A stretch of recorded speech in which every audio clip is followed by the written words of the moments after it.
Curva a sua cabeça diante do Senhor. Senhor, nós bendizemos o Teu nome. Pai, nós tememos o Senhor. Ó Deus, não temos medo do Senhor, mas queremos ter o temor do Senhor dentro de nós. Queremos, Pai, saber que o Senhor é um Deus juiz, que o Senhor é um Deus justo, que o Senhor é um Senhor e é o nosso Senhor, deseja ser o Senhor de todos nós. Oh meu Deus e meu Pai, gera no nosso coração, Senhor, esse temor. Oh Deus, gera no nosso coração compromisso com a Tua Palavra.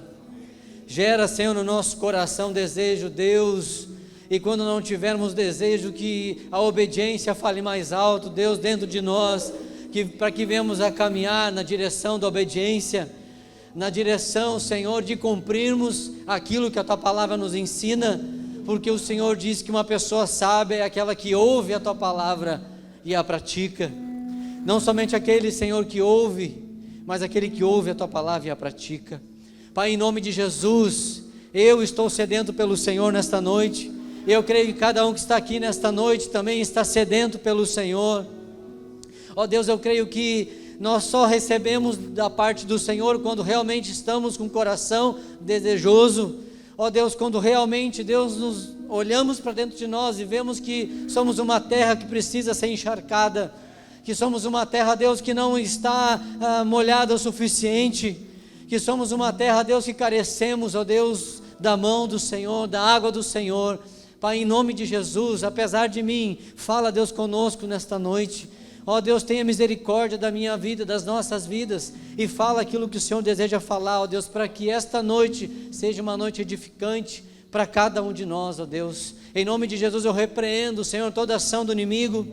Pai, juntamente com os meus irmãos aqui nesta noite, ó Deus, eu sei que muitas vezes, Deus, Ele não quer, Senhor, ou todas as vezes que a gente ouça a Tua Palavra e que a Tua Palavra entre dentro de nós, que a Tua Palavra gere vida dentro de nós, em nome de Jesus, Pai, que nesta noite, ó Deus, em nome de Jesus, tudo aquilo que o inimigo queira fazer, para Deus não fazer com que a gente ouça, para que tire a nossa atenção, para que o nosso pensamento fique, Deus, em outro momento, em outro lugar, ó Deus, para que, Senhor, coisas durante o culto roubem a nossa atenção, em nome de Jesus, que nesta noite o Senhor possa estar ministrando e falando ao nosso coração, e que nada da parte das trevas possa nos impedir, em nome de Jesus, amém e amém. Amém, querido? Você pode aplaudir o Senhor, já esquenta as mãos. Amém. Glória a Deus. A igreja pode sentar.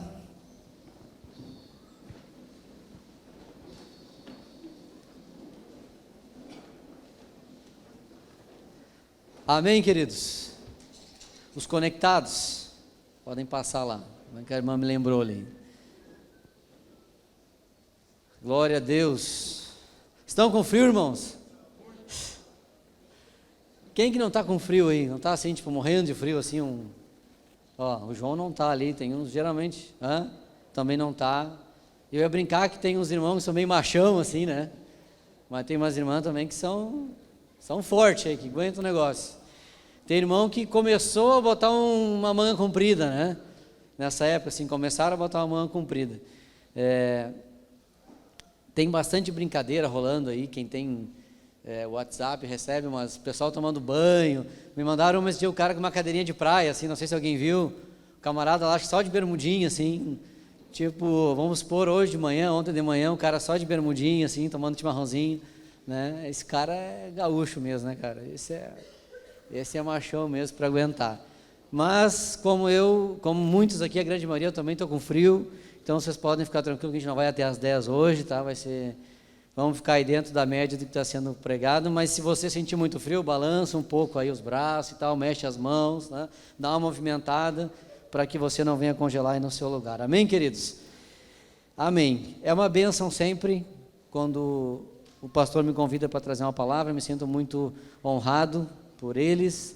Sei que já falei isso aqui outra vez, quando eu dei meu testemunho, que para um pastor o que tem de mais precioso são as suas ovelhas, então eu me sinto honrado e ao mesmo tempo sinto uma responsabilidade muito grande. Quando estava aqui em cima, vi os irmãos adorando, fiquei pensando assim, puxa vida, é uma igreja que quer o Senhor, é uma igreja que anseia pelo Senhor. A gente vê durante as canções, conheço muitos aqui, claro que não todos, mas muitos eu conheço, e sei que há uma seriedade em buscar a Deus, em clamar ao Senhor, e não ser crente só aqui dentro das quatro paredes, mas ser crente lá na segunda-feira, lá no trabalho, lá na escola, né, em todos os lugares. Isso tem um preço a pagar. Então, quando a gente vem aqui e para trazer uma palavra, a gente sabe que a responsabilidade é grande, mas eu falei com o pastor Fabiano isso quando ele me convidou. Ele disse: é o Senhor quem faz. É verdade, irmãos, quando eu estou aqui, quando qualquer um que vem estar aqui, quem faz é o Senhor, né? Aqui, lá na sua célula, lá onde você serve ao Senhor, quem faz é Ele, independente do lugar, amém? Então eu creio que o Senhor irá falar muito ao nosso coração. Nós vamos passar alguns textos bíblicos hoje. Se você tem aí papel e caneta e quiser anotar, nós vamos falar um pouquinho sobre, se você quiser abrir aí ou anotar, o primeiro versículo, não vai ser isso o texto base, mas nós vamos passar por alguns. Romanos 8:37 diz o seguinte: contudo, em todas as coisas somos mais do que vencedores por meio daquele que nos amou. Contudo, em todas as coisas somos mais do que vencedores por meio daquele que nos amou. Um outro texto bíblico, se você quiser abrir aí também ou anotar, Evangelho de João, capítulo 16, quando você vai abrindo aí. Então, queridos, o Senhor, Ele tem promessas para mim e para você. Muitas promessas, amém? Muitas promessas de bênção. Semana passada nós estávamos aqui e foi a chegada do encontro. Cadê as irmãs que foram no encontro aí? Foi bênção, né? Por tudo que a gente viu aqui. E o Senhor deseja fazer tudo aquilo que Ele fez lá no encontro, Ele deseja continuar fazendo na vida de vocês. E não só na vida de vocês, na vida de todos nós, de acordo com aquilo que o Senhor tem como propósito na nossa vida. Mas eu quero falar nesta noite a respeito de que nem tudo que vai acontecer na nossa vida serão somente coisas boas. Eu lembro de uma irmã que testemunhou aqui no domingo passado, e todas testemunharam de uma forma foi muito bênção assim de Deus. E eu entendi o que ela quis dizer, obviamente, de que você falou sobre sofrimento, alguma assim, que eu não gostaria de sofrer, mas realmente eu entendi que ela estava falando em relação a coisas que dependia dela, né? Ou seja, aquilo que eu fazia e que me fazia sofrer, eu não quero mais, né? Então eu vou lutar, e tem coisas que, se eu e você tomar uma decisão e uma atitude diante da palavra de Deus, a gente não sofre mais. A gente vai sofrer se a gente desobedecer a palavra, ou se o sofrimento for um sofrimento que o Senhor permita, amém? Que aconteça na minha e na sua vida, para que a gente venha crescer na fé. Então, João 16:33 diz o seguinte, aqui na minha Bíblia: eu lhes disse essas coisas para que em mim vocês tenham paz. Neste mundo vocês terão aflições, contudo, tem de bom ânimo, eu venci o mundo, amém? É um texto muito, muito conhecido nosso. Eu lhes disse essas coisas para que em mim vocês tenham paz. Neste mundo vocês terão aflições, contudo tenham bom ânimo, eu venci o mundo. Tem propósito na nossa vida, querido? Sim ou não? De Deus? Sim. Tem um preço a pagar? Sim ou não? Sim, tem um preço a pagar. E estar aqui hoje à noite, nessa temperatura que não sei qual está, se é 10, 12, 9, não sei quanto é que está, é um preço, sim, digamos que é um preço, né? Dependendo da pessoa, sofre um pouco mais com o frio, mas é um preço assim, bem baixo, né? Digamos, com aquilo que o Senhor deseja que a gente pague como preço. Querida, essa palavra aqui, aflições, ela tem a ver, no grego ela quer dizer T-H-I-P-S-I-S, é um P no caso do tipse, se fosse dizer, né? T-H-I-P-S-I-S, quer dizer, olha só, aflições ela quer dizer espremer, esmagar, opressão e tribulação. Meu Deus, né? Quanta palavra difícil, né? Mas é isso que Jesus está dizendo aqui para os seus discípulos. Olha, no mundo vocês vão espremer vocês, no mundo vocês vão passar por situações que serão esmagados, no mundo vocês vão sofrer opressão, né? E no mundo vocês vão passar por tribulação. É isso que Jesus estava dizendo. E não é o nosso caso aqui, irmãos, mas eu já ouvi em muitos lugares, muitos pregadores, trazer uma mensagem de um evangelho que é só bênção. De um evangelho que você vem para Jesus e os seus problemas vão ser resolvidos, né? Venha para Jesus e bem-aventurado aquele que anda comigo, e só lê as bem-aventuranças, e só lê essa parte, e muitas vezes as pessoas, quando chega a tribulação, quando chega a dificuldade, acabam se afastando do Senhor. E eu creio que muitos de nós aqui, talvez uns estão há mais tempo, outros há menos tempo, já viram pessoas que estiveram juntos na comunhão e hoje não estão mais, amém? Que já estiveram juntos sentados aí nessas cadeiras que vocês estão e que eu estou, todos os cultos e os cultos de ensino, e não estão mais com a gente. Por que isso, irmãos? Claro que são vários fatores, mas talvez algum dos motivos seja que chegou na casa dela o momento da aflição, chegou na casa dela talvez o momento da dificuldade, chegou na casa dela talvez a questão da tribulação. E eu queria dizer para cada um de nós nesta noite aqui que a tribulação, a dificuldade, a luta, ela vem e ela vai vir. Vira a pessoa que está do seu lado aí e diga para ela assim: essa parte que todo mundo gosta de fazer, então eu também, quando eu estou aqui, eu gosto de fazer também, né? Então diz assim: meu irmão, vai chegar a hora da sua tribulação. Está amarrado, irmão? Pode amarrar aí, pode desamarrar, que não tem. Vai chegar um momento na sua vida da tribulação. Não, mas eu me converti, eu sou aquele crente, aleluia, sabe? Aquele que não, lá em casa não chega nada. Irmãos, chega porque a propósito de Deus faz parte do tratamento da nossa vida, né? Então, pode repreender o capeta para amarrar. Tem irmãos que já amarraram tanto que eu já está virado numa múmia, assim, mais ou menos, né? De tanto que amarram, né? Amarram coisa e não é por aí o caminho. Se você quiser anotar em Mateus, capítulo 22, Mateus 22, versículo 14, vamos ver se está certo aqui.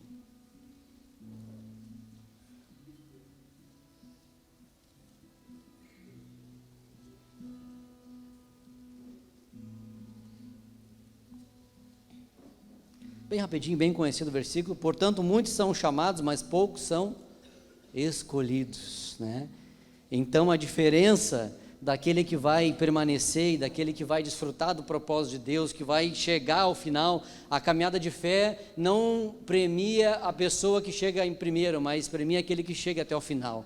Premia aquele que vai conseguir com constância chegar diante de Deus. O mais importante para Deus, por mais que tenha valor isso, não é o como você começou a sua caminhada, com quanto fervor você começou, com quanto fervor eu comecei, o quanto eu estou vivendo hoje, no presente, o quanto você está vivendo hoje para Deus, é importante sim, mas o mais importante para Deus é como você vai chegar no final, amém? E o final, queridos, pode ser na volta de Jesus, ou pode ser quando o Senhor resolver nos chamar, e esse momento nós não sabemos, né? Então é importante nós estarmos preparados.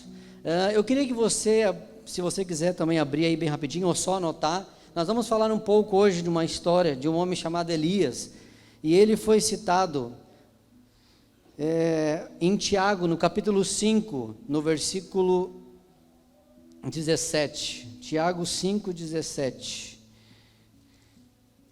e eu quero trazer nessa noite, irmãos, algo que eu tenho sentido da parte de Deus, de que as lutas elas acontecem e vão acontecer comigo e contigo, e elas aconteceram com grandes homens de Deus. O que sobrará para nós, né? O que sobrará para nós? Se esses homens, essas mulheres de Deus passaram por coisas, o que vai sobrar no caso então para nós? Tiago no capítulo 5, versículos 17 e 18 diz assim: Elias era um homem, uma pessoa frágil como nós. Ele orou fervorosamente, rogando para que não chovesse, e não choveu. Não choveu sobre a terra durante 3 anos e meio. Então fez uma oração, e os céus derramaram suas chuvas, e a terra produziu os seus frutos. Em outras palavras, em outra tradução, diz que Elias era ser humano como nós. Que Elias era a pessoa como eu e você. Elias ia no supermercado, né, comprar pinhão nessa época, talvez, né? Elias ia na fila da lotérica pagar a conta de luz, a conta de água, né? Elias um momento de inverno, pegava os casacão dele lá e botava, porque também Elias sentia frio. Elias tinha as mesmas dificuldades e problemas e desafios que todos nós temos, mas ele foi tremendamente usado pelo Senhor. O Senhor usou a sua vida. E eu queria que você agora sim abrisse a sua Bíblia lá no livro de 1 Reis, no capítulo 17. Nós vamos ver um pouco da história desse homem. Amém, irmãos? Tá frio aí? Nem para falar, de tão frio que tá, viu? Como é que tá a coisa?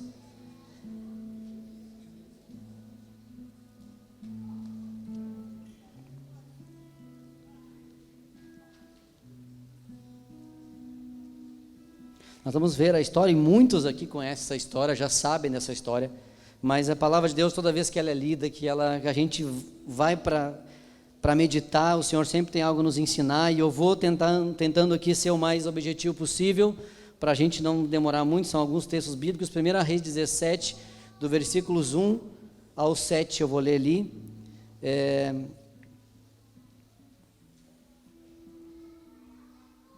Ora, Elias de Tisbe, em Gileade, disse a Acabe: juro pelo nome do Senhor, o Deus Israel, a quem sirvo, que não cairá orvalho nem chuva nos anos seguintes, exceto...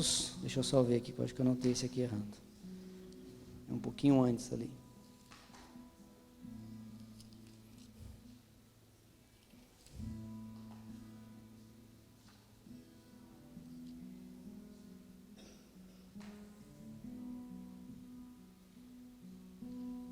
Só um pouquinho, irmãos, vamos chegar lá.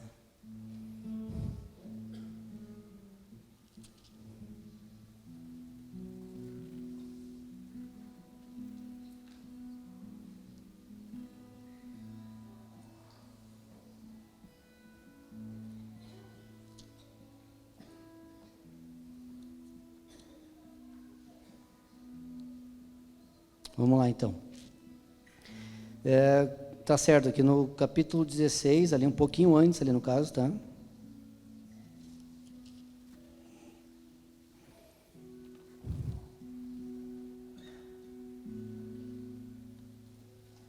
Vai dar tudo certo. Eu também estou meio congelado aqui.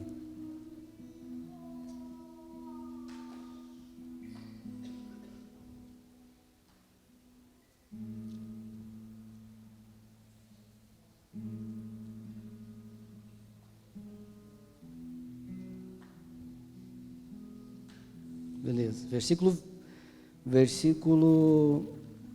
29 ali do 16. No 38º ano do reinado do rei Asa, o rei de Judá, Acabe, filho de Onri, tornou-se rei de Israel e reinou 22 anos sobre Israel em Samaria.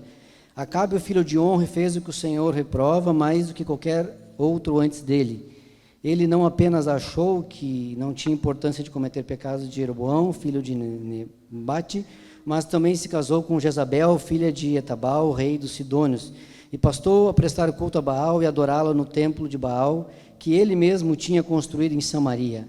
Acabe ergueu um altar para Baal, fez também um poste sagrado e provocou a ira do Senhor, o Deus de Israel, mais do que todos os reis de Israel antes dele. Durante o reinado de Evo e de Betel, reconstruiu Jericó, lançou os alicerces à custa da vida do seu filho mais velho, Abirão, instalou as suas portas à custa do seu filho mais novo, Zegube, de acordo com a palavra que o Senhor tinha falado por meio de Josué e Num. Ora, Elias de Tisbe, em Gileade, disse a Acabe: juro pelo nome do Senhor, o Deus de Israel, que sirvo, que não cairá orvalho nem chuva nos anos seguintes, exceto mediante a minha palavra. Depois disso, a palavra do Senhor veio a Elias: sai daqui, vai para o leste, esconda-se perto do riacho de Querite, a leste do Jordão. Você beberá do riacho e dei ordens aos corvos para alimentarem você lá. Ele o fez o que o Senhor tinha dito, foi para o riacho de Querite, a leste do Jordão, e ficou lá. Os corvos traziam pão e carne de manhã e de tarde, ele bebia a água do riacho. Eu troquei a Bíblia bem na hora de subir aqui, peguei a Bíblia da minha esposa, me perdi todo, mas agora vai dar tudo certo. Irmãos, aqui nesse começo mostra o seguinte: ele era um homem que dependia do Senhor. Aqui nesse contexto, Salomão havia, digamos assim, se perdido na questão do reinado. O povo de Deus começa a entrar numa decadência. O rei Acabe, que no caso, ele casa-se com Jezabel, alguém totalmente contra os princípios do Senhor, a bagunça, digamos assim, está instalada, e o Senhor, nesse contexto histórico aqui, nesse contexto, Elias se levanta, e Elias, como eu li no começo aqui do capítulo 17, ele depende do Senhor, ele é alguém que se coloca diante do Senhor. Se a gente continuar do capítulo 17, do versículos 8 em diante, ou 7 em diante, conta a história de uma viúva. Diz o seguinte: algum tempo depois o riacho secou-se por falta de chuva, então a palavra do Senhor veio a Elias: vá imediatamente para a cidade de Serepta de Sidom e fique por lá. Ordenei a uma viúva daquele lugar que lhe forneça comida, e ele foi. Quando chegou à porta da cidade, encontrou uma viúva que estava colhendo gravetos. Ele a chamou e perguntou: pode me trazer um pouco de água numa jarra para eu beber? Enquanto ela ia buscar água, ele gritou: por favor, traga também um pedaço de pão. Mas ela respondeu: juro pelo nome do Senhor, o teu Deus, que não tenho nenhum pedaço de pão, só um punhado de farinha num jarro e um pouco de azeite numa botija. Então, colhendo um dos gravetos para levar para casa e preparar uma refeição para mim e para meu filho, para que comamos e depois morramos. Elias, porém, lhe disse: não tenha medo, vá para casa e faça o que te disse, mas primeiramente faça um pequeno bolo com o que você tem e traga para mim, e depois faça algo para você e para seu filho, pois assim diz o Senhor, o Deus de Israel: a farinha da vasilha não se acabará, e o azeite na botija não secará, até o dia que o Senhor fizer chover sobre a terra. Ela foi e fez conforme Elias dissera, e acontecera que a comida durou muito tempo para Elias e para a mulher e sua família, pois a farinha na vasilha não acabou, e o azeite na botija não secou, conforme a palavra do Senhor proferida por Elias. Algum tempo depois, o filho da mulher, dona da casa, ficou doente, foi piorando e finalmente parou de respirar. E a mulher reclamou a Elias: que foi que eu fiz ao homem de Deus? Vieste para lembrar-te do meu pecado e matar meu filho? Dê-me, pois, seu filho, respondeu Elias. Ele o apanhou dos braços dela, levou-o para o quarto de cima onde estava hospedado e o pôs na cama. Então clamou o Senhor meu Deus, trouxeste dessa desgraça sobre essa viúva com quem estou hospedado, fazendo morrer seu filho? Então ele deitou sobre o menino 3 vezes e clamou ao Senhor: ó Senhor meu Deus, faze voltar à vida este menino. O Senhor ouviu o clamor de Elias, e a vida voltou ao menino, e ele viveu. Então Elias levou o menino para baixo, entregou a mãe e disse: veja, o seu filho está vivo. Então a mulher disse a Elias: agora sei que tu és homem de Deus, e que a palavra do Senhor vinda da tua boca, ela é verdade. Eu li aqui já praticamente toda essa primeira parte, todo o capítulo 17, para dizer o seguinte: nós estamos falando de alguém aqui, irmãos, que era alguém tremendamente usado pelo Senhor. Alguém aqui que eu não conheço nenhum de nós aqui que orou por alguém, alguém ressuscitou. Se tem alguém aqui, pode levantar a mão que eu gostaria de conhecer. Já ouvi histórias de homens de Deus que fizeram isso, mas eu sei daqui de muitas pessoas que já foram curadas, testemunhos de pessoas que colocaram a mão sobre outros e essas pessoas ficaram curadas. Pessoas que dependem, aqui fala de Elias, um homem que ouvia a voz de Deus, e Deus disse: olha, eu vou te sustentar, eu vou fazer. Um homem ousado, um homem que nós sabemos e entendemos que o Evangelho também é o poder de Deus, amém, queridos? O Evangelho também tem que se manifestar em cura de pessoas, em pessoas que estão enfermas fisicamente que ficam curadas, em pessoas que estão com problemas na alma e ficam curadas, e sinais precisam acontecer, e curas precisam acontecer, e ouvir a voz de Deus, e ter um coração temeroso, um coração que ama o Senhor. E aqui nós estamos lendo a história de um homem que juntou todas essas coisas, que conseguiu, que de certa forma viveu e vivenciou aquilo que o Senhor tinha para ele. No capítulo 18, depois ali de 3 anos, no caso, sem chuva, diz a palavra de Deus que ele orou, no caso ali, para que viesse chuva, então choveu. Irmão, vocês imaginem só, tá? Tá vindo aí, vamos supor, fica um tempo sem chover, aqui no Rio Grande do Sul, sei lá, aqui em Santo Antônio, não chove, e nós sabemos que, por mais que a ciência evolua, e não tem o que possa fazer para dominar o tempo, né? Quantas coisas, às vezes, nós, sei lá, vamos fazer eu lembro do aniversário do Timóteo, por exemplo, que nós queríamos fazer na rua, vai fazer na rua, tá, mas chove. né? Tudo que tem a ver com, tu não tem como programar, tu não sabe o que você vai poder fazer. Irmãos que fizeram gravação, vamos gravar um CD e vamos juntar a igreja num lugar e tal. Não tem como fazer, se chover não tem como fazer. E uma série de coisas que se chove, dependendo, não tem como fazer. Imagina alguém que consegue fazer uma oração e determina se vai chover ou se não vai chover. Vocês imaginem, tamanho a graça desse homem, tamanho o favor de Deus sobre a sua vida. E tem mais, se você quiser, eu não vou ler toda a história, tá, irmão? Mas ali continua no capítulo 18.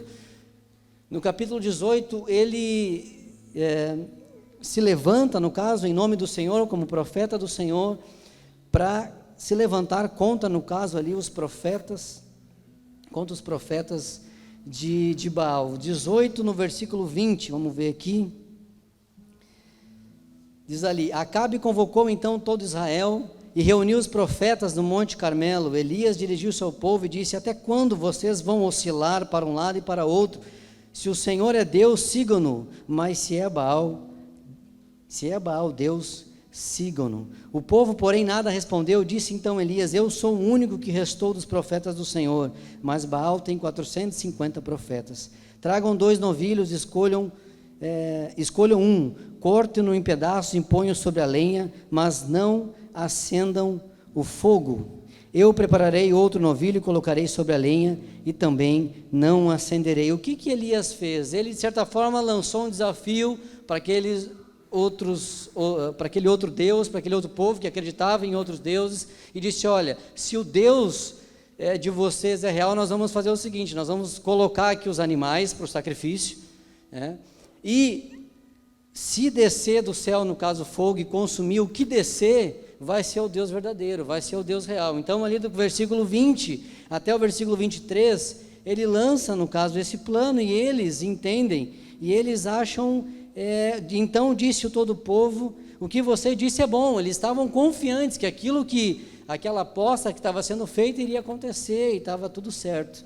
Do versículo 24 em diante, até o versículo 29, então disse Elias aos profetas de Baal: escolham um dos novilhos e preparem-no primeiro, visto que vocês são tantos, clamem pelo nome do seu Deus, mas não acendam fogo. Então pegaram o novilho que lhes foi dado e prepararam, e clamaram pelo nome de Baal desde a manhã até o meio-dia. Ó Baal, responde-nos, gritavam e dançavam em volta do altar que haviam feito, mas não houve nenhuma resposta, ninguém respondeu. Ao meio-dia Elias começou a zombar deles: gritem mais alto, dizia, já que ele é um Deus. Quem sabe está meditando ou ocupado viajando. Talvez esteja dormindo e precise ser despertado. Então passaram a gritar ainda mais alto e a ferir-se com espadas e lanças, de acordo com o costume deles, até eles sangrarem. Irmãos, Elias fez aquilo que fez porque sabia que Deus tinha poder e que Deus era o único Deus. Sabe, nós às vezes, aqui, fazendo uma ponte em relação a isso, nós muitas vezes parece que não sabemos o Deus que nós temos. Nós muitas vezes parece que não conhecemos o Deus que nós temos. Sabe, nos amedrontamos, ficamos com medo, né? Não conseguimos dar muitas vezes uma palavra de testemunho, não conseguimos muitas vezes ousar em alguma coisa, não conseguimos muitas vezes, ficamos acuados. Elias era o contrário, sabia o Deus que tinha. Do versículo 32 ao 33, ele então começa a construir um altar. Ele disse: então está chegando a hora, está chegando o momento, está chegando o tempo. E do versículo, momento que o altar é levantado, ali o altar físico, do 36 até o 40, diz a palavra de Deus: a hora do sacrifício, o profeta Elias colocou-se à frente do altar e orou: ó Senhor Deus de Abraão, de Isaque e de Israel, que hoje fique conhecido que tu és o Deus de Israel, e que sou teu servo, e que fiz todas essas coisas por ordem tua. Responde-me, ó Senhor, responde-me, para que este povo saiba que tu, ó Senhor, és Deus, e que fazes o coração deles voltar para ti. Então o fogo do Senhor, aleluia, caiu e queimou completamente o holocausto, a lenha, as pedras, e o chão também secou totalmente a água na valeta. Quando o povo viu isso, todos caíram prostrados e gritaram: o Senhor é Deus, o Senhor é Deus. Bem que o senhor podia lançar um fogo hoje à noite aqui, né? Não esse para consumir todo mundo, né, irmãos? Mas para dar uma aquecida aqui nesse ambiente, porque o Senhor também é fogo consumidor. Queridos, O desafio foi lançado, o Senhor honra o homem chamado Elias, o Senhor derrama da sua presença, e começa ali, na verdade, a vitória a ser colocada. Se você está anotando aí, ali no capítulo 18, como eu falei antes, né, fala a respeito de que ele orou e a chuva parou, né, como eu falei antes, do versículo 41 até o versículo 46 do capítulo 18. E no capítulo 19, nós estamos avançando na história ali, começa a acontecer algo que vai dentro daquilo que eu gostaria de compartilhar hoje à noite com vocês, e que Deus tem ministrado ao meu coração e tem falado primeiramente comigo, de que mesmo quando a pessoa pode ser tremendamente usada por Deus, a pessoa pode ser tremendamente poderosa em sinais e maravilhas, eu digo assim, irmãos, olhando para o Elias, eu me sinto nada, eu creio que muitos aqui também pensam a mesma coisa, nada, me sinto nada, mas um homem dessa estatura, de tudo isso que viveu em Deus, nesse capítulo 19, ele começa a entrar num momento difícil da sua vida, ele começa a entrar num momento e numa situação em que a gente volta lá para o começo da palavra que eu falei hoje, que fala a respeito de tribulação, que fala em relação a ser esmagado, que fala em relação, aquela palavra lá ela tem a ver com um material lá que era usado lá para esmagar a uva, para esmagar a azeitona, para ser moído. Quantos já tiveram a sensação que estão sendo moídos por Deus, né? Quantos já te passaram por situações que assim, meu Deus, parece que Deus está me botando no negócio aquele de, né? E depois ainda, sei lá, parece que pega aquele negócio e esfarela e termina com o resto, e pisa em cima. Quantos já tiveram essa sensação? E é uma sensação bíblica? Sim, porque nós vamos passar por situações assim, passamos, vem o refrigério, um tempo depois acontece de novo, enquanto nós estivermos aqui, Jesus disse, no mundo vocês vão passar por aflições, mas tem de bom ânimo, eu venci o mundo. Aqui no capítulo 19, irmãos, vamos lá, versículo 3, Elias teve, aqui vamos ler do versículo 1 em diante ali então. Ora, Acabe contou a Jezabel tudo que Elias tinha feito, e como havia matado todos aqueles profetas. Ali no capítulo anterior, vem a vitória, os profetas de Baal, no caso, são mortos, a esposa de Acabe, Jezabel, contrária a Deus, contrária à vontade de Deus, alguém que Acabe não deveria ter casado com ela já havia matado outros profetas de Deus, outros homens de Deus, e aqui ela fica muito irada, no caso com Elias, por ele, né, ter feito tudo o que fez. Por isso Jezabel mandou um mensageiro a Elias para dizer-lhe que os deuses me castiguem com todo rigor, mas se amanhã nesta hora eu não fizer com que a sua vida e o que você fez com um deles, o que você fez a deles. Elias teve medo e fugiu para salvar a sua vida em Berseba de Judá. Ele deixou o seu servo, entrou no deserto, caminhando um dia, chegou a um pé de giesta, sentou-se debaixo dele e orou pedindo a morte. Já tive o bastante, Senhor, tira minha vida, não sou melhor do que meus antepassados. Depois deitou debaixo de uma árvore e dormiu. Queridos, aqui começa a contar um pouco do outro lado do Elias.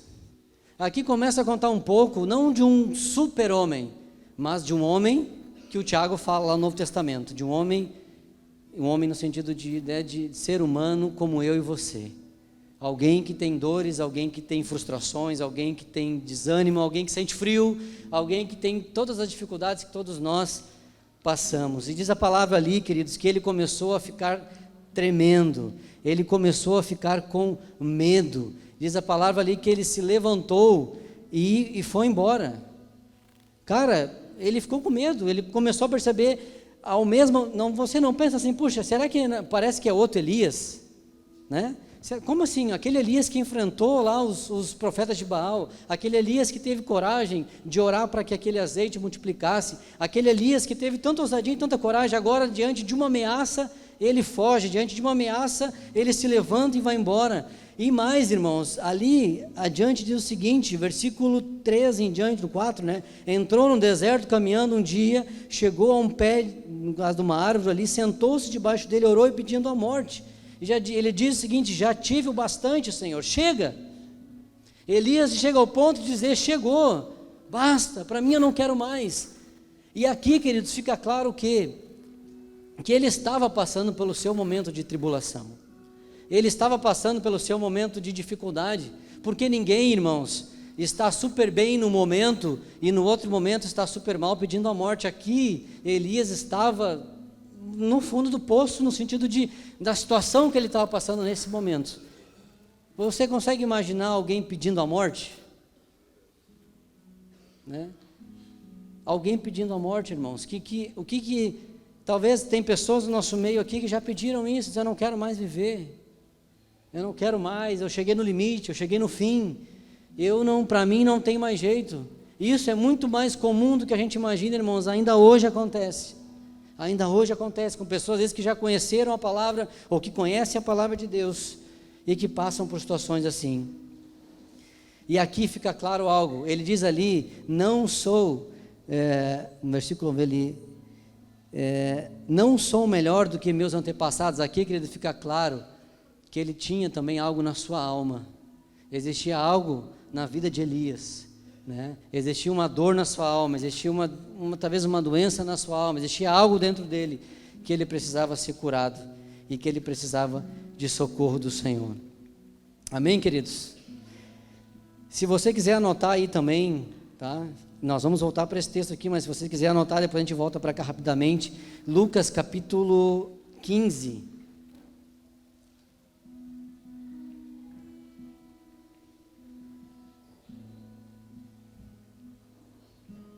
Os irmãos trouxeram o chimarrão, então em vantagem, né? Não sei se alguém trouxe ou não. Lucas 15, do versículos 25 até o 31, uma história muito conhecida também, que eu queria fazer uma ligação com aquele texto lá. Aqui, irmãos, a história do filho pródigo, pediu a sua herança, foi embora, gastou tudo, ele volta para casa, e o seu irmão mais velho tem essa reação aqui. Enquanto isso, o filho mais velho estava no campo. Quando se aproximou da casa, ouviu a música e a dança, então chamou um dos servos e perguntou-lhe o que estava acontecendo. Este lhe respondeu, seu irmão voltou, e seu pai matou um novilho gordo, porque recebeu de volta são e salvo. O filho mais velho encheu-se de ira e não quis entrar. Então seu pai saiu e insistiu com ele. Mas ele respondeu a seu pai, olha, todos esses anos tenho trabalhado como um escravo a teu serviço e nunca desobedeci às tuas ordens, mas tu nunca me deste nenhum cabrito para eu festejar com meus amigos. Mas quando volta para casa esse teu filho, que esbanjou os teus bens com prostitutas, matas o novilho gordo para ele. Disse-lhe o pai, meu filho, você está sempre comigo, tudo que tenho é teu, mas nós tínhamos que celebrar a volta desse seu irmão e alegrar-nos, porque ele estava morto e voltou à vida, estava perdido e ele foi achado. Queridos, toda a dificuldade que a gente passa, todo momento de tribulação, ele pode ser porque o Senhor faz com que as coisas venham a convergir para isso. E também, em algumas situações, acontece porque nós ainda não fomos tratados em algumas áreas da nossa vida. E pode ser as duas coisas também. Pode ser que o Senhor permite que coisas aconteçam na nossa vida para que aquelas coisas específicas da minha alma sejam tratadas e sejam trabalhadas. Aqui, quando chegou o momento, ou o dia mau, a gente pode chamar, quando chegou o momento da tribulação, quando chegou o dia difícil, quando chegou o momento de dificuldade na vida de Elias, algumas coisas da sua alma começaram a vir, alguma coisa da sua alma começou a aflorar, e um sentimento de dizer, não, mas eu não sou melhor do que eles, eu não sou mais do que os meus pais, sendo que a comparação ela não vem de Deus. Sabia disso?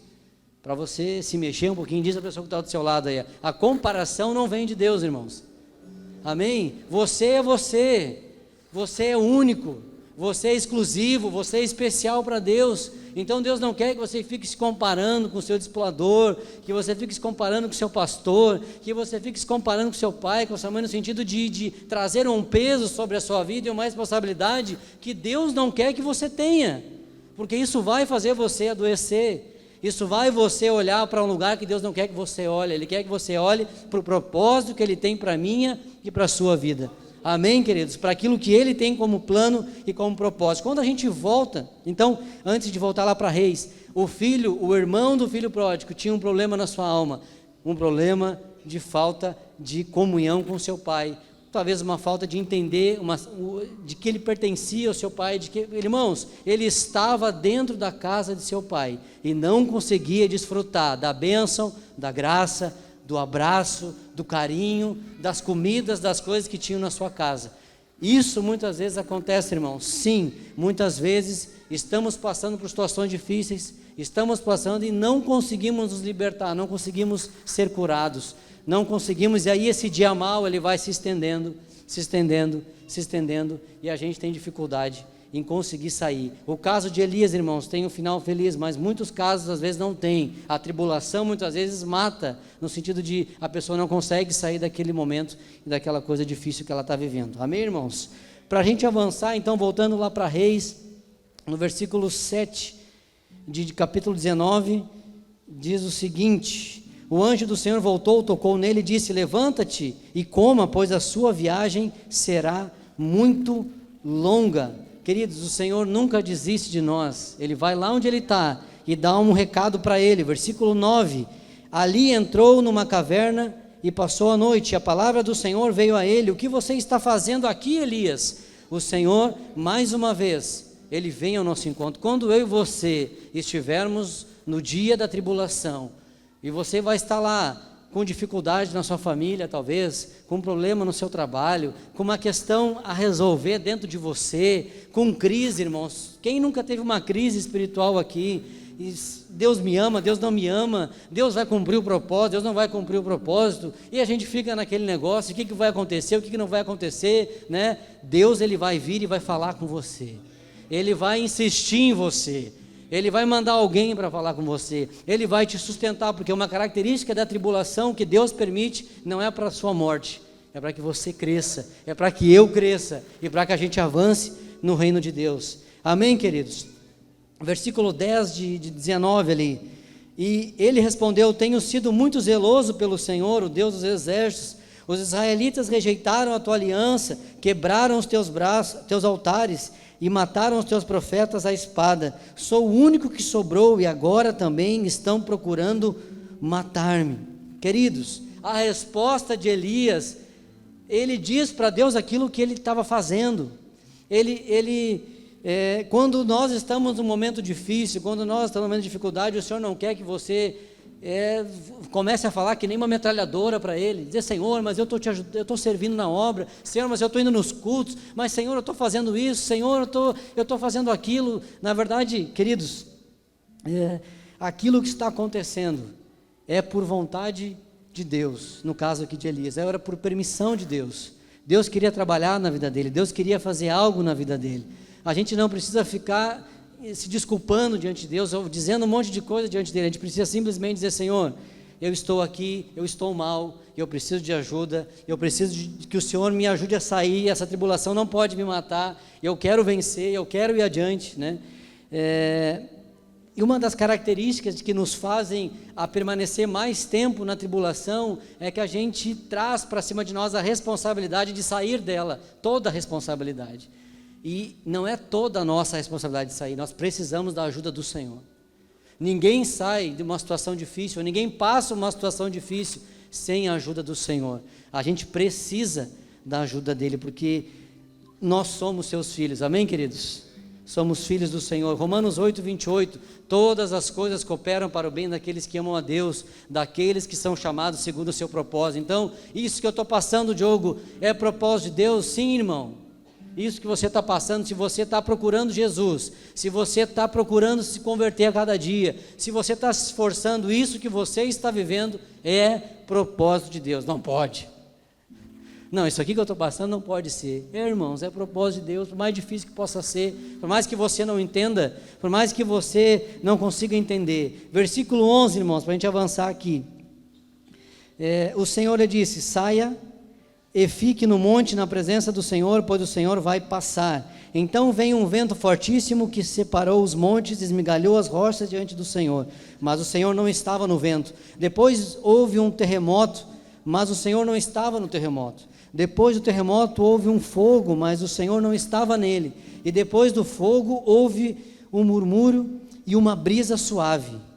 Quando Elias ouviu, puxou a capa para cobrir o rosto, saiu e ficou à entrada da caverna. E uma voz lhe perguntou: o que você está fazendo aqui, Elias?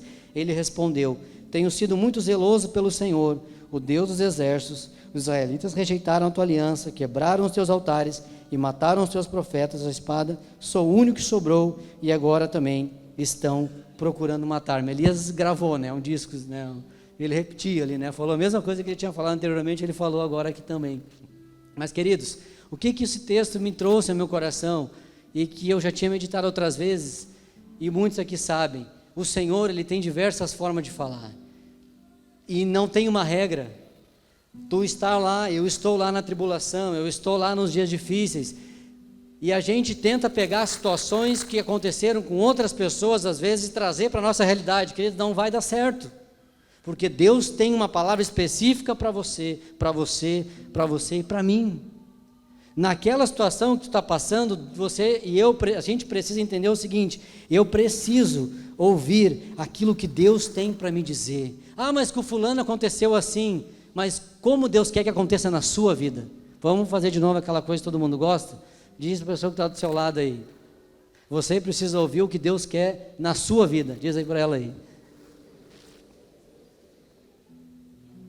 Amém, queridos? Tem até como é que se diz, uma sériezinha que um rapaz dizia assim: ah, mas todo mundo está fazendo, E a mãe disse: ah, mas tu não é todo mundo, Muitos ouviram isso também do pai e da mãe, Você não é todo mundo. Ou seja, tem coisas, queridos, que é específico de Deus para mim e para você, que a gente precisa estar atento e ouvir aquilo que o Senhor tem a nos falar e tem a nos dizer naquela situação específica que nós estamos passando. O Senhor falou através do vento. Queridos, o Senhor, Ele quando veio em Pentecostes, o Senhor veio como um vento impetuoso. É uma das formas de manifestação. O Senhor veio como fogo lá na sarça ardente. O Senhor, é uma das características do Senhor, a manifestação através do fogo. O Senhor trouxe um terremoto, sacudiu os alicerces. É uma forma de Deus falar. E o Senhor não estava ali.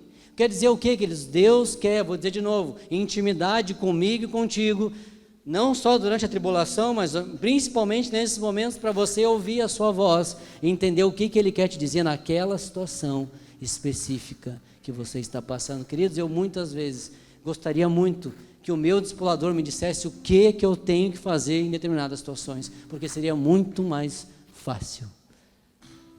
Não sei se alguém já tem essa mesma sensação que eu aqui, dizer: por favor, me diz o que eu tenho que fazer, pelo amor de Deus.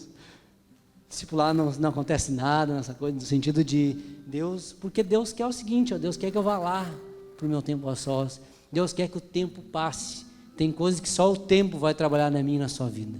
Só o tempo Deus vai trabalhar. Tem tribulações que tem um certo tempo, tem outras que tem menos tempo, mas nós só vamos conseguir passar por elas se nós entendemos o propósito de Deus. Passar vivos, passar por elas e crescer.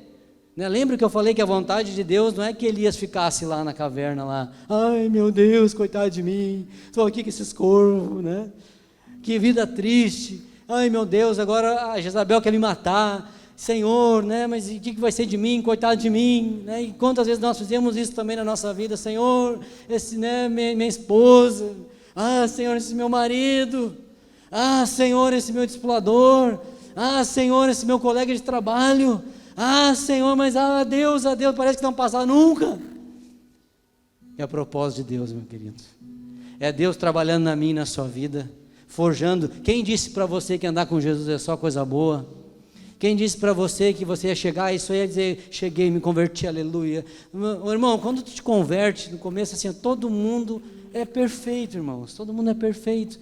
E eu não estou dizendo isso aqui, irmãos, em nome de Jesus, não me entenda mal, para que você pense assim, quer dizer então que depois vai ficar ruim, não, mas para você crescer e saber que problemas existem, e nós somos humanos como Elias era humano, e as dificuldades elas vão vir, e você vai passando o tempo, e você vai começar a ver que aquele irmãozinho lá, que não é assim também, tão perfeito que nem parecia, não é tão, mas é um querido do Senhor, é uma querida do Senhor. E você também não é perfeito, você também tem defeitos, você também tem dor de barriga, você também não tem a sua dificuldade. Você também, sabe, queridos, às vezes o que nós vemos de erro no outro é aquilo que nós temos de erro na nossa vida. Aquilo que nós temos de errado em nós, né? E aquela história do cisco no olho do irmão e no tronco no nosso olho, queridos, Jesus está dizendo o seguinte: olha para dentro de ti primeiro. Então, queridos, o tempo vai passando, as coisas vão acontecendo. Deus não tem uma regra, Ele precisa que a gente busque Ele para entender. Versículos 13 e 14, a gente já está indo para o fechamento. Versículos 13 e 14. Quando Elias ouviu, puxou a capa para cobrir o rosto, saiu e ficou à entrada da caverna. E uma voz lhe perguntou: o que você está fazendo aqui, Elias? Interessante que até então Elias, ele não havia se colocado ali na entrada da caverna. Ele tinha ouvido a voz, ele respondeu a voz, mas aqui ele vai lá para a beirinha, no caso ele praticamente sai no caso da caverna, porque ele ouviu a voz de Deus. O Senhor, o anjo, no caso, veio a palavra do Senhor anteriormente, né? Mas não é à toa que tu diz, não estava no vento, não estava no fogo, não estava no terremoto, e estava na brisa suave. Ele conseguiu ouvir. Às vezes você está lá na sua tribulação, está lá no dia a dia, está lá naquela dificuldade, está lá naquela coisa difícil que só quem sabe, quem está passando às vezes a sua dificuldade, e não consegue parar para ouvir. Mas Deus não está falando comigo. Sim, tu está ouvindo o terremoto, tu está ouvindo, está olhando para o fogo, tu está olhando para um monte de coisa, porque Deus fala assim, mas Deus não está falando assim. Deus está falando contigo lá no silêncio, nesse caso. Para alguns ele pode falar com fogo, para outros ele pode falar de outra forma. A questão é: ouça a voz de Deus, ouça aquilo que Deus está falando no seu coração, querido. Eu não estou falando nada para vocês aqui do que eu não tenho buscado e tentado vivenciar, no caso da minha vida, e passo, e sei que todos aqui em algum momento irão passar. Versículo 15 diz o seguinte: o Senhor lhe disse: volte pelo caminho por onde veio e vá para o deserto de Damasco. Chegando lá, unja Anzael como rei da Síria, unja também Jeú, filho de Ninzi, como rei de Israel, e unja Eliseu, filho de Zefate, de Abel Meolá, para suceder a você como profeta. E ali ele dá algumas ordens, algumas dicas para Elias. E eu fiquei pensando: Senhor, Elias veio de uma, vamos dizer assim, de uma depressão profunda, de um momento difícil, de um momento, sabe, eu não sei exatamente quanto tempo isso aqui durou, mas, e o Senhor não disse nem para ele assim: meu filhinho, né? Que dificuldade que tu está passando, vem cá, aquela coisa, né? O Senhor chegou e disse assim: Elias, e o Senhor revela, traz uma palavra revelada, ele ouve a voz de Deus, ele recebe aquela palavra de Deus, ele entende aquilo que Deus tinha para ele, é Deus falando. Queridos, não sei se você já teve essa experiência, mas quando você está numa situação difícil, e você está lá, e de repente dá aquele estalo assim, né? Vem aquela luz e Deus falou comigo. Quem já teve essa sensação assim? Está lá no momento de Deus te fala algo, tu pensa assim: glória a Deus que Deus falou comigo. Você consegue entender que é Deus falando, você consegue entender que é Deus trazendo aquela revelação, e quando Deus traz essa revelação, a partir do próximo momento, Deus já diz assim: agora, Elias, levanta a tua cabeça e vai. E eu fiquei pensando na ideia de, sabe quando um amigo teu está mal, quando um amigo teu está numa situação difícil, sabe quando um pai anima o seu filho, quando um pai coloca o seu filho para cima, o que o pai diz assim: filho, levanta dessa cama, olha só, olha aqui o pai, olha aqui a mãe, a gente te ama, olha só quanta coisa legal tem para acontecer na tua vida, olha quanta coisa bonita, olha a tua casa, olha isso, olha aquilo, né? Querido, quantos de nós muitas vezes já tivemos situações difíceis, alguém disse assim: olha para a tua família, olha só a esposa que Deus te deu, olha o esposo que Deus te deu, olha a família que o Senhor te deu, né? Vou falar de novo do encontro, as irmãs, eu creio que muitas testemunharam aqui de família, e é lindo isso. Por quê? Porque a família é um projeto de Deus, é um plano de Deus. Deus, ele, imediatamente quando ele traz uma palavra, ele já coloca de novo Elias no propósito, diz: Elias, vá fazer aquilo que eu te chamei para fazer. E Elias vai, e Elias não fica reclamando. Por quê? Porque ele recebe de Deus uma palavra que vem direto ao seu coração, e naquele momento ele passa pelaquela fase. Amém, irmãos? Ele passa pelaquela situação, e aí você pode estar pensando assim: Diogo, tu não sabe o que eu estou passando, tu não sabe a situação. Eu não sei, irmãos, mas Deus sabe. E não é uma frase de jargão, é verdade, Deus sabe, porque se Deus não soubesse, Ele não tinha salvado você, Ele não tinha alcançado eu e você. Nós não somos vítimas, querido, nós não somos vítimas. O Senhor nos chamou para vencer, você aceitou Jesus, você caminha com o Senhor, é o início da sua caminhada, e a sua caminhada vai continuar, virão muitas bênçãos. A palavra de Deus diz que em Cristo nós somos mais do que vencedores. Em João 10, versículo 10, a parte B diz o seguinte, que o Senhor veio para trazer vida e vida em abundância. É vida abundante no casamento, é vida abundante na família, é vida abundante no seu trabalho, mas pode ser que alguma dessas áreas não esteja sendo tão abundante assim como você pensa, mas vai chegar o dia que você vai viver isso. Mas é importante que você passe. O povo de Israel demorou 40 anos para entender qual era o propósito de Deus. No dia minha esposa falou isso para mim, eu pensei, meu Deus, né? Não podia ser um pouco mais mansa assim comigo, ter uma palavra mais de conforto, né? Como é que tu vai entender? Quanto mais rápido tu entender, mais rápido passa. Tá bom, obrigado, minha esposa. É bom ter uma esposa espiritual em casa assim, né, irmãos? Que te coloca no trilho. Amém, queridos? Salmo 42, versículo 5. Salmo 42, 5 diz assim: por que você está assim tão triste, ó minha alma? Por que está assim tão perturbada dentro de mim? Põe a sua esperança em Deus, pois ainda o louvarei. Queridos, é uma tribulação, mas vai passar. É uma dificuldade que você está passando, mas ela vai passar. É importante eu e você permanecermos firmes no Senhor e o seu coração ser curado por Ele. Lembra do filho pródigo? Ele estava dentro da casa do pai, mas ele não conseguia desfrutar das coisas que o pai tinha para ele. Ele não conseguia viver aquilo que o Senhor havia. Ele disse assim, meu filho, tudo que eu tenho é teu, esses alimentos são teus, essa casa é tua, esses móveis são teus, essas bênçãos são tuas. Ele não conseguia desfrutar, querido. E eu acredito que muitas vezes nós estamos nessa situação e talvez achando que é uma tribulação que nós estamos passando. Muitas vezes o nosso coração está longe do Senhor, o nosso coração está afastado de Deus, mesmo estando dentro da casa de Deus. E algumas situações são realmente o Senhor forjando o nosso caráter, trabalhando na nossa vida, para que a gente vença. A tribulação, ela vem para a gente passar por ela, né? E a gente venha crescer em nome de Jesus. Amém, querido? Você pode ficar de pé?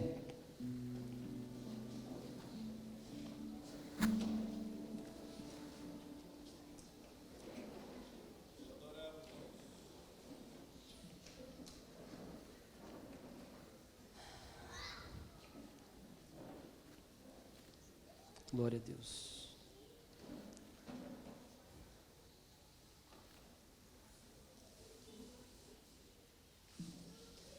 Você pode fechar os seus olhos.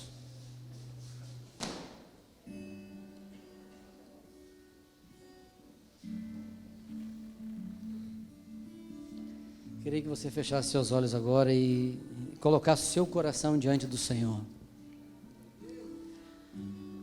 Talvez você sabe que um momento da sua vida é um momento de tribulação. É uma fase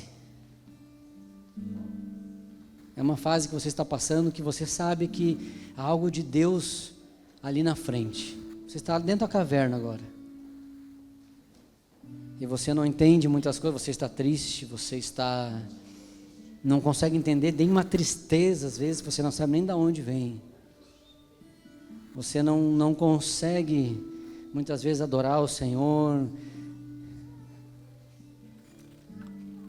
Talvez, querido, não é uma situação assim, você não está, talvez numa situação tão difícil assim, como alguns podem estar, mas você sente que você tem dificuldade de passar esse momento. Você chegou numa situação em que você bate nessa parede e você não consegue avançar. O Senhor quer que você passe de fase. O Senhor quer que você cresça, querida. A caminhada de fé, ela é um crescimento. O mundo físico, ele é um exemplo de um mundo espiritual. A Bíblia nos chama de, quando novos na fé, de crianças espirituais. O Senhor deseja que você cresça. O Senhor deseja que você, no sentido de maturidade, se torne um adulto espiritual. Alguém que cresça, alguém que evolua, não alguém que deixe de depender de Deus, mas alguém que saiba das suas limitações, das suas fraquezas. Então, querido, durante essa canção, eu queria que você fosse meditando ao Senhor, em nome de Jesus. Em nome de Jesus. Eu te